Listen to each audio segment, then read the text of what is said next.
Hi friends, welcome back to Poppy simple world. ഇത് നമ്മുടെ വീട്ടിൽ ഉണ്ടായ പച്ചമുളകാണ് കേട്ടോ.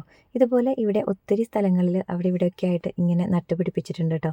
നമ്മൾ കടയിൽ നിന്ന് ഉണക്കമുളക് വാങ്ങുന്ന സമയത്ത് അതിലുണ്ടാകുന്ന അരികളൊക്കെ ഉണ്ടല്ലോ, അത് ഇതുപോലെ ഇങ്ങനെ പല സ്ഥലങ്ങളിലായിട്ട് പാകി അങ്ങനെ പിടിപ്പിച്ചെടുത്തതാണ് കേട്ടോ ഇത്. ഇനി നമുക്കൊരു മെഴുക്ക് പുരട്ടി തയ്യാറാക്കാം. ഇന്ന് നമ്മൾ തയ്യാറാക്കുന്നത് പാവയ്ക്ക കൊണ്ടൊരു മെഴുക്ക് പുരട്ടിയാണ്. അതിനായിട്ട് ഞാനൊരു പാൻ അടുപ്പത്ത് വെച്ചിട്ടുണ്ട്.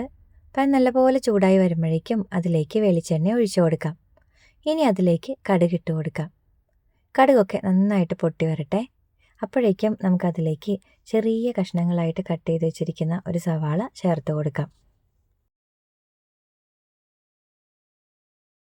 ഇനി സവാള ഒന്ന് വഴണ്ടി വരുമ്പോഴേക്കും അതിലേക്ക് മഞ്ഞൾപ്പൊടി ചേർത്ത് കൊടുക്കാം. വീണ്ടും ഇത് നല്ല പോലെ ഒന്ന് ഇളക്കി കൊടുക്കാം.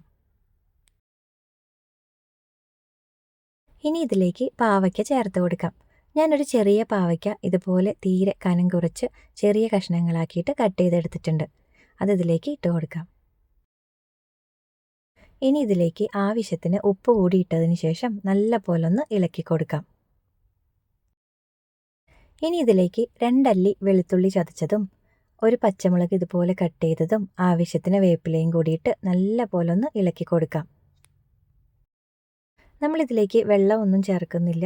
ഈ ഒരു വെളിച്ചെണ്ണയിൽ കിടന്ന് തന്നെയാണ് കേട്ടോ ഇത് പാകത്തിനായി കിട്ടുന്നത്. ഇനി മീഡിയം ഫ്ലെയിമിലേക്ക് മാറ്റിയതിന് ശേഷം ഒരു 10 മിനിറ്റ് നമുക്കിതൊന്ന് വേവിക്കാനായി വെക്കാം.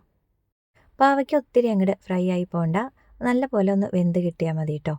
ഇതിപ്പോൾ പാകത്തിനായി വന്നിട്ടുണ്ട്. ഈ സമയത്ത് നമുക്കിതിലേക്ക് ഒരല്പം കായപ്പൊടി ചേർത്ത് കൊടുക്കാം കേട്ടോ. ഈ ഒരു പാവയ്ക്ക മെഴുക്ക് പുരട്ടിയിൽ കായത്തിൻ്റെ ഒരു ഫ്ലേവർ വരുമ്പോൾ ഒരു പ്രത്യേക ടേസ്റ്റ് ഉണ്ടാവും കേട്ടോ. ഇനി ഇതിലേക്ക് ഉണക്കമുളക് ചതച്ചതുണ്ടല്ലോ, അത് ചേർത്ത് കൊടുക്കാം. എന്നിട്ട് നല്ല പോലെ ഒന്ന് ഇളക്കി കൊടുക്കാം. ഇനി ഫ്ലെയിം ഓഫ് ചെയ്യാം.